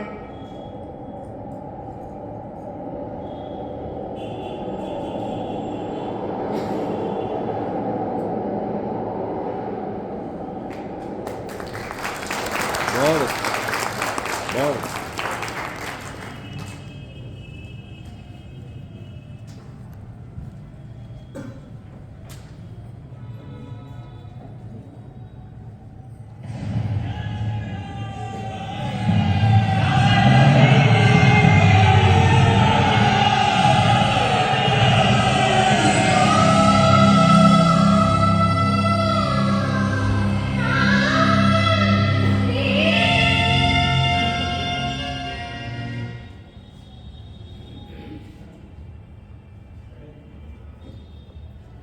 आफताब, आफताब, कौन? अबू, कमरे में इतना अंधेरा क्यों है बेटे? बाहर बहुत अंधेरा है अबू। है कुछ लोग जो इस धरती से रोशनी को खत्म कर देना चाहते हैं और फैला देना चाहते हैं अंधेरा। देखो, बादलों ने क्या दुर्दशा कर दी है देश की। ये तो एक दिन होना ही था अबू। मेरा तो सर से झुक गया है। लेकिन लोग तो खुशियां बना रहे हैं, पटाखे चला रहे हैं, दिए जला रहे हैं। तो फिर क्या फर्क है उनमें और प्रधानमंत्री की हत्या पर ब्रिटेन में तलवार निकालकर खुशी से नाचने वालों की मानसिकता में? देखे रहे हैं, सदियों से दबी हुई भावनाओं का विस्फोट है। सफेद झूठ है, किसी भावनाओं के फूटने का नहीं बल्कि सोच समझकर बनाए गए षड्यंत्र का सबूत है। धर्म और आस्था के नाम पर लाखों लोगों की भीड़ इकट्ठा करते हैं।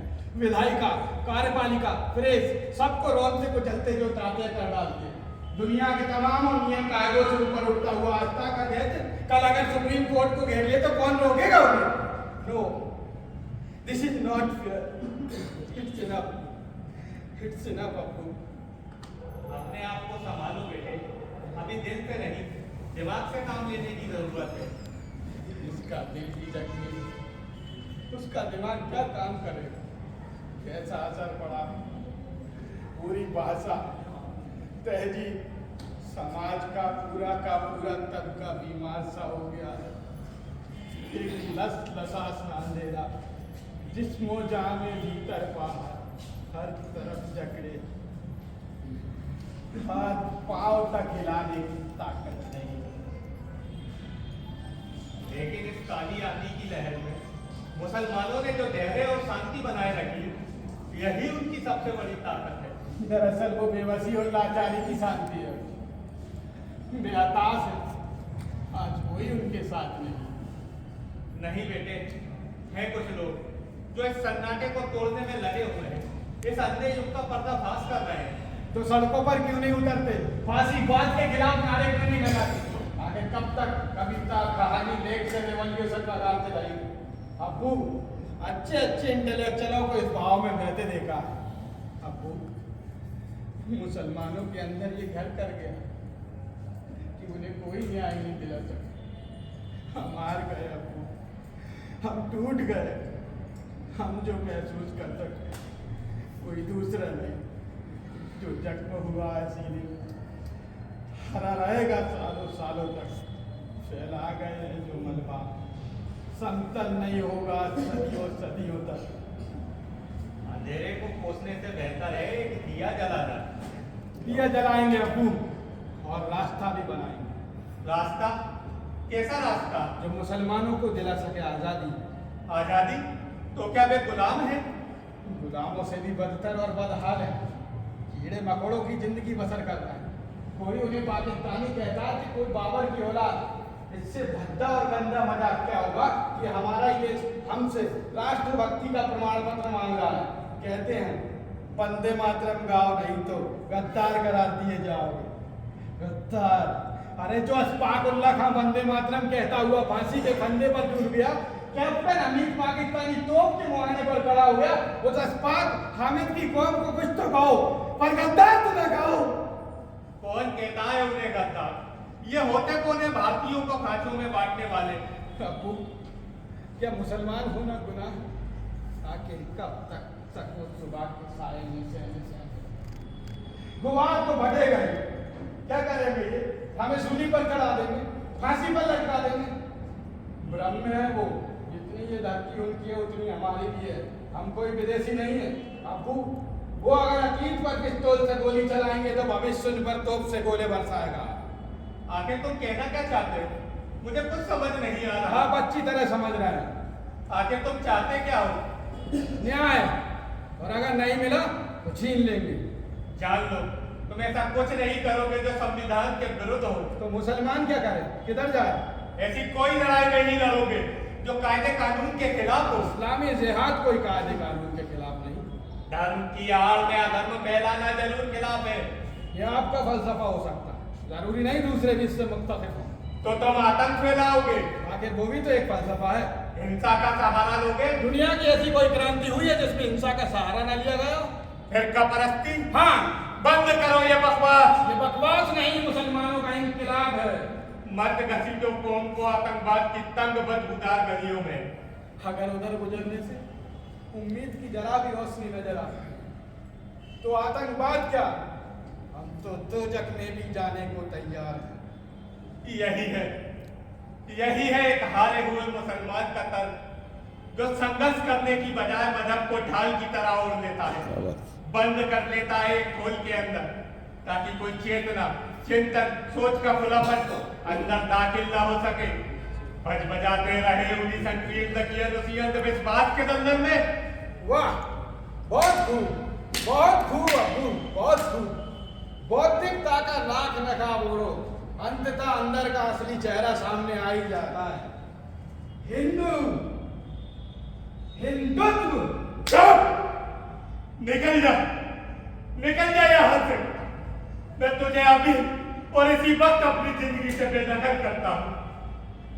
अरे इतना छोटा सा था जब तुझे उन दंगाइयों के चंगुल से छुड़ाकर लाया था, तब मैं हिंदू नहीं था।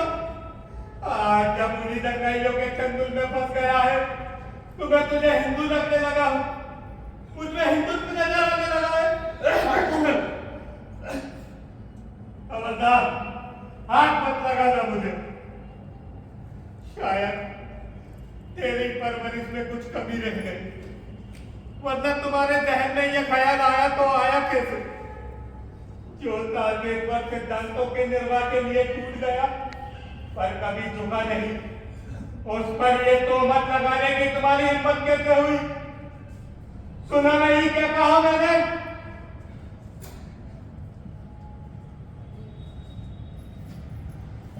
मैं पूछती हूँ, तुम कहाँ जा रहे हो इतनी रात को? अंधेरे में आफ्ताब ढूंढे। तुम कहीं नहीं जाओगे। मुझे जाने दो अम्मी। जाता है तो जाने दो, उसे मत रोको सुमित्रा। पूरा शहर जल रहा है। तो जलने दो, मेरा तो सब कुछ जल गया। तो यहाँ क्या ढूंढ रहे हो? तारकेश्वर पांडे की लाश? हाथ मत लगाना मेरी लाश को, नहीं चाहिए मुझे कोई मोक्ष। जवान बेटे से बात करने का ये कौन सा तरीका है? कौन बेटा? किसका बेटा? नहीं है मेरा कोई बेटा। क्या उल्टी सीधी बातें कर रहे हैं आप? तुम हमारे बीच मत पड़ो सुमित्रा। अम्मी, ये अब्बू और हमारे बीच का मामला है, आप बीच में मत पड़िए। मैं पूछती हूँ, बाप बेटे की लड़ाई में माँ की ममता का कोई मोल है कि नहीं?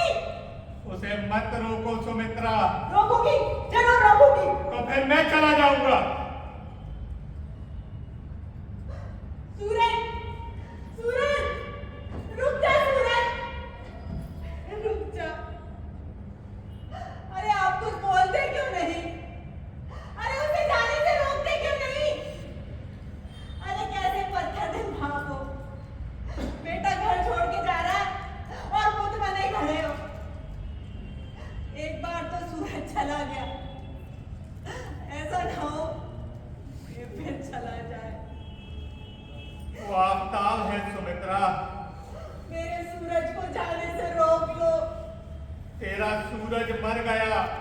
वो जा रहा है मेरा सूरज, वो आफताब है। वो जा रहा है। सूरज को जाने से रोक लो। आफताब, आफताब, रुक जा बेटे, रुक जा, आगे बहुत अंधेरा है, अंधेरे में गिर जाओगे बेटे, गिर जाओगे, संभल के बेटे, संभल के।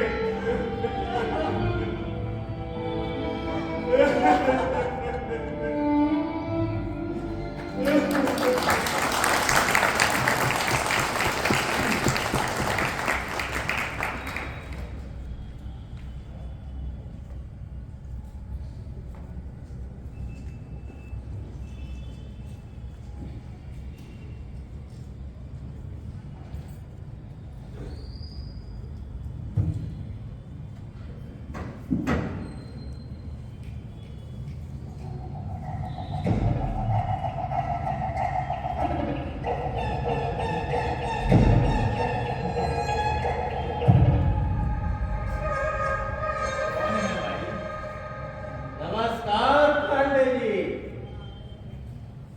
लगता है दुश्मनों की तबीयत कुछ नासाज है, मस्तिष्क टूटने का दर्द बर्दाश्त नहीं हुआ।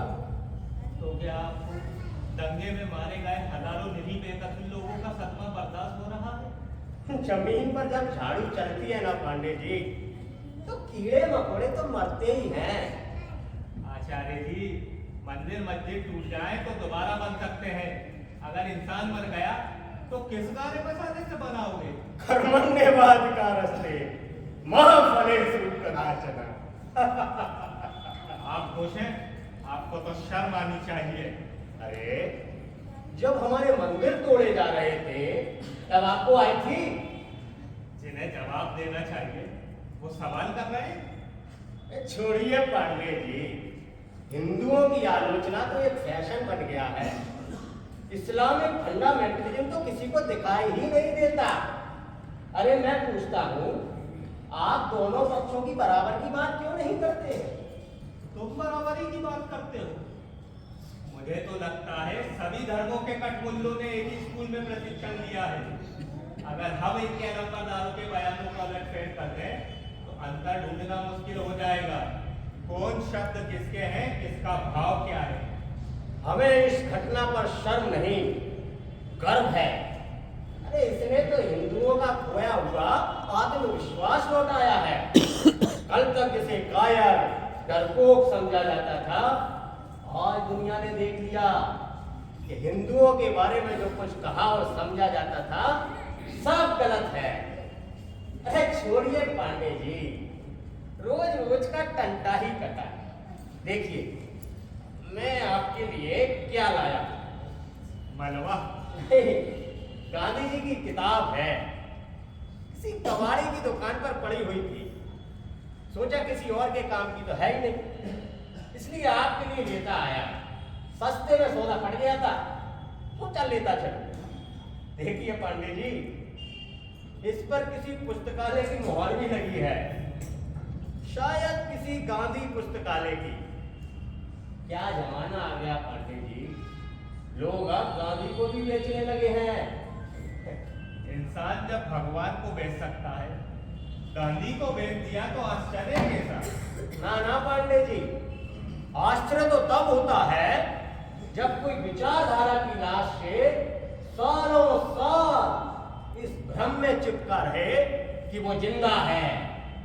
तो तुम समझते हो वो मर गया, फिर क्यों करते हो उन्हें मारने का नाटक? क्यों तोड़ते हो उनकी मूर्तियां? क्यों करते हो बार बार उनका अपमान? जानते हो क्यों? क्योंकि तुम डरने लगे हो। डरने लगा है तुम्हारा हिंसक चिंतन, बेनकाब होने लगी है तुम्हारी धार्मिक प्रतिबद्धता। इसलिए तुम कभी उन्हें शैतान की औलाद कहते हो तो कभी राष्ट्रपिता मानने से इनकार। आज मुल्क 15 खरब से भी ज्यादा का कर्जदार है और मात्र 55 करोड़ के लिए गांधी की हत्या कर दी। और केवल 30 जनवरी 1948 को गांधी नहीं मारे गए, आज भी गांधी मारे जाते हैं। आज भी हजारों वोट से जाति हिंसा का नकाब लगाकर उनके आदर्शों और विचारों का कत्ल कर रहे हैं। उनके सिद्धांतों का मारा जाना क्या उनका मारा जाना नहीं है? फिर भी गांधी जीवित है क्योंकि वो एक सत्य है। सत्य कभी मरता नहीं। वो एक विश्वास है और विश्वास कभी नहीं मरता। अरे तो आफ्ताब भी तो गांधी का सत्य था, उनका विश्वास था।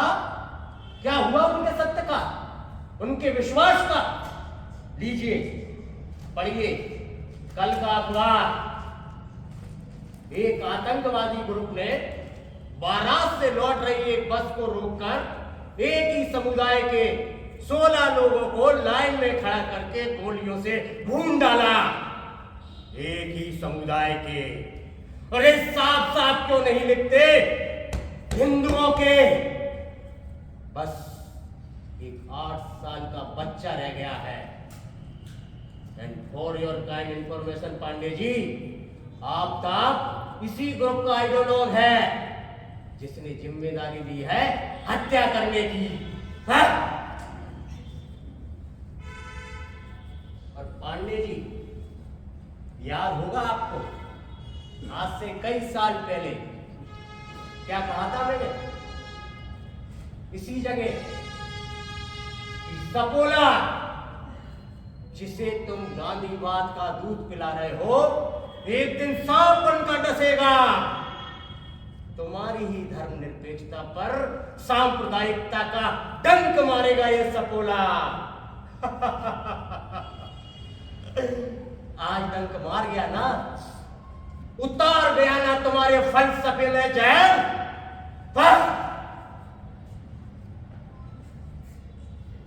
और पांडे जी, याद होगा आपको आज से कई साल पहले सूरज की मौत पर तुम गांधी के पास गए थे।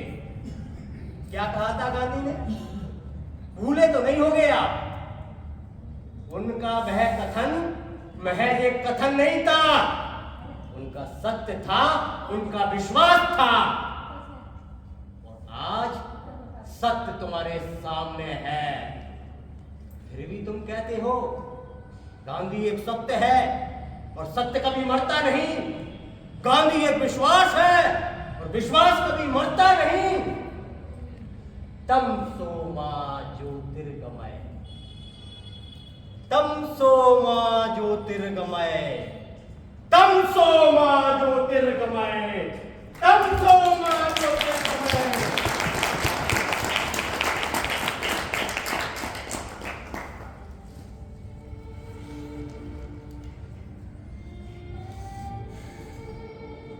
बाबू, याद है आज कौन सा दिन है? 30 जनवरी। आज ही के दिन गोडसे ने आपको गोली मारी। 30 जनवरी 1948। तो आप ना मरे थे ना मारे गए थे। जो मरा था वो भी आप नहीं थे, जो मारा गया था वो भी आप नहीं। लेकिन आज कोई मरा है, गोडसे की गोलियों से लहूलुहान हुआ है। जानते हो कौन है वो? बोलते क्यों नहीं? रोज तो मुझसे घंटों बातें किया करते थे, देश विदेश की घटनाओं पर चर्चा किया करते थे। आज चुप क्यों हो? क्या बात है? बहुत उदास लग रहे हो। क्या अपनी ही गोद पर मौत धारण किए हो? आज मेरा एक और बेटा मारा गया। सूरज की मौत तो एक संबंध की मौत थी, आफ्ताब की मौत तो एक विचारधारा की मौत है। बोलो बाबू, क्यों कहा था मुझसे ऐसा? क्यों दिखाई थी भ्रम की मरीची का? बोलो बाबू, क्या दिला सकोगे दिल को सुकून?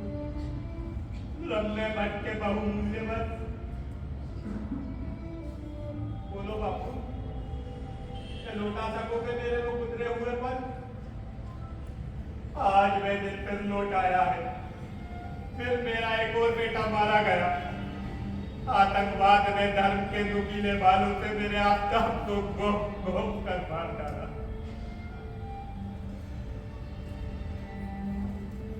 वही मंजिल है, यही मैं हूं और वही तुम हो।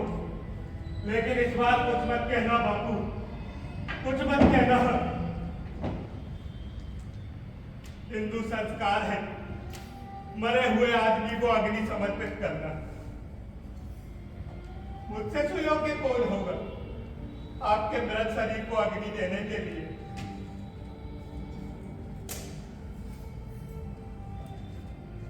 ओम आग्नेय स्वाहा, ओम सर्वपूर्ण स्वाहा, ओम सोमाय स्वाहा। सुमित्रा, आप जिसे भगवान की तरह पूजते हैं, उसके साथ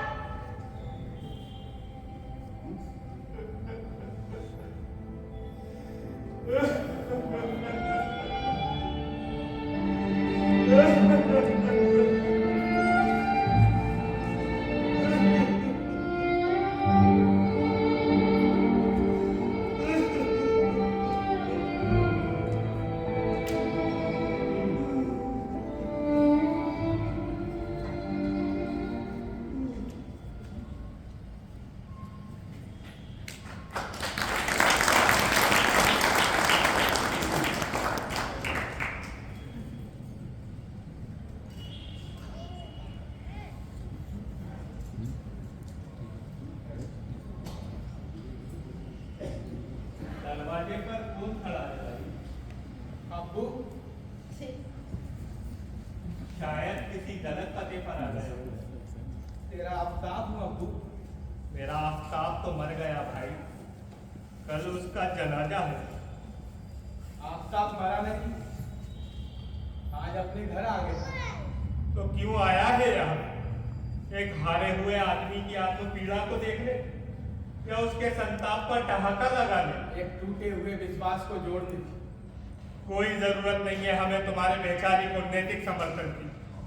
सुमित्रा, इससे कह दो कि चला जाए यहाँ से। गया तो था आपको, याद है जब गया? ऐसा ही है मेरा भी। दूर दूर तक घना अंधेरा, मालूम नहीं था जाना किधर है, किस रास्ते पर। मेरे ही जैसे कई लोग इस जंग में, कोई अपना घर छोड़कर आया था, तो कोई कॉलेज, कोई छात्र था, तो कोई बेरोजगार। दंगे में किसी का घर जला दिया गया था, तो किसी की माँ और बहन को सुरक्षा बल के लोगों ने। सबों के अंदर इस व्यवस्था के प्रति भयानक नफरत और घृणा की अंगीठी सीने से लगकर सुलग रही। हम गांव गांव भटकते रहे, इस घाटी से उस घाटी, इस जंगल से उस जंगल, घर घर जाकर इनकलाब की जमीन तैयार कर रहे। लेकिन पता नहीं क्यों मुझे लग रहा था कि सच ये नहीं है। जिस आफ्ताब की तलाश में मैं बियाबान में भटक रहा हूँ, वह कहीं और है। सपने जिन्हें साकार करने निकला था, शीशे की तरह दरकते जा रहे। कहने को तो हम मुसलमान थे, लेकिन उनमें भी कई नाम थे। कोई अपने को शिया कहता तो कोई सुन्नी, कोई सैयद तो कोई शेख, कोई मौलिन अफसार राय। मुसलमान ही मुसलमान को काट रहा, और तो और बच्चों तक को नहीं बख्शा जाए। तब लगा आपको सवाल हिंदू या मुसलमान का नहीं, हिंदुस्तान और पाकिस्तान का नहीं, दरअसल सवाल है इंसानियत और हैवानियत का। जिन सवालों के जवाब ढूंढने घर छोड़कर गया, उन जवाबों के बजाय और भी सुलगते सवाल मुंह बाएं खड़े। जिस आतंक के विरोध में हमने आतंक का सहारा लिया था, अब वो हमारे ही बीच उगने लगा। रह रहकर हमें ही लहूलुहान करना। उस दिन अचानक खबर मिली कि पास के बारात में कुछ मुखबिर आ गए, जो हमारा राज पुलिस तक पहुंचा के हम हरकत में आ गए। बस जैसे ही गुजरी, हमने उसे घेर कर रोक लिया। हमारे कमांडर ने आदेश दिया, सारे हिंदू एक लाइन में खड़े हो जाओ। सब खड़े हो गए। दूल्हे के सिर पर सेहरा था, दुल्हन लाल जोड़े में थी। हम पूछताछ करते, मुखबिरों को पहचानते कि हमारे कमांडर की राइफल से गोलियां चलने लगी। गोलियां चल रही थी और मुझे लग रहा था कि मेरे अंदर जज्ब कुरान की आयतें चित्कार कर रही है। ला इलाहा इल्लल्लाह सुभान का इन्नी कुतुब जुआरनी, ला इलाहा इल्लल्लाह सुभान का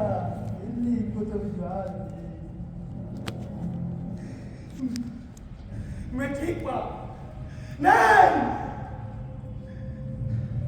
सामने हिंदुओं के खून से लथपथ शरीर तड़फड़ा रहे दुल्हन का लाल जोड़ा और सुर्ख हो गया दूल्हे की आंखों का सब और अधिक गहरा हो गया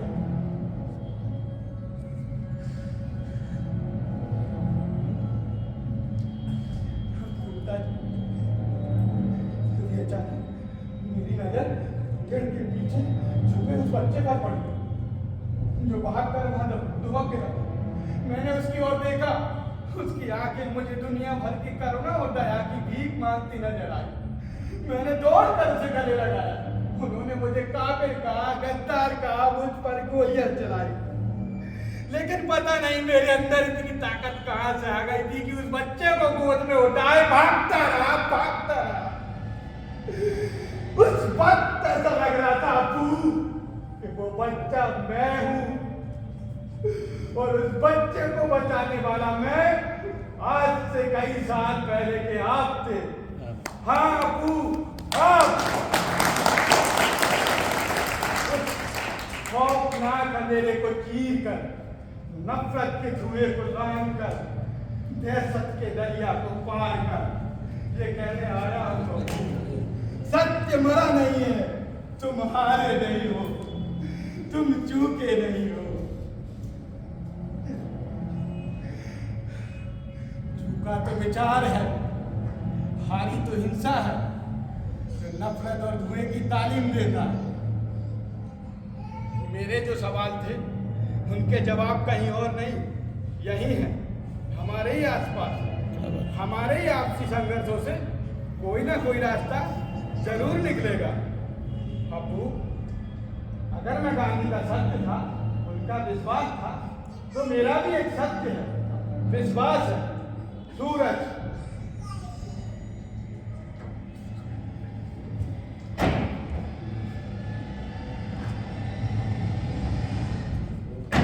मेरा सूरज आफ्ताब मेरे बेटे इस्लामिक जिहाद से मुंह मोड़ने वाले गद्दार तू जिहाद छोड़ सकता है लेकिन जिहाद तुझे बख्शेगा नहीं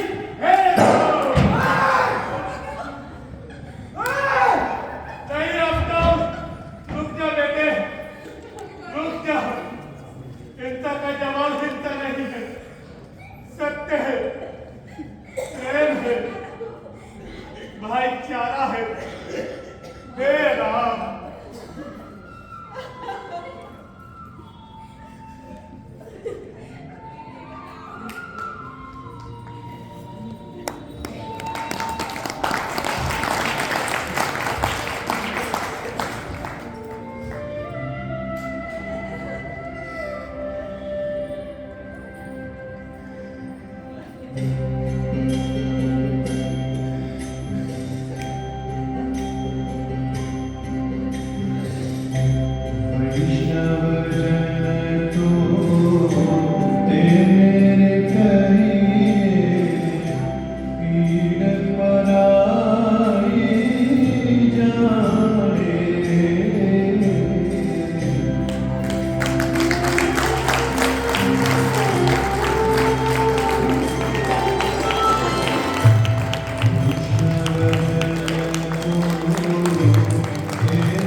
बहुत अच्छे बहुत अच्छे बहुत अच्छे बहुत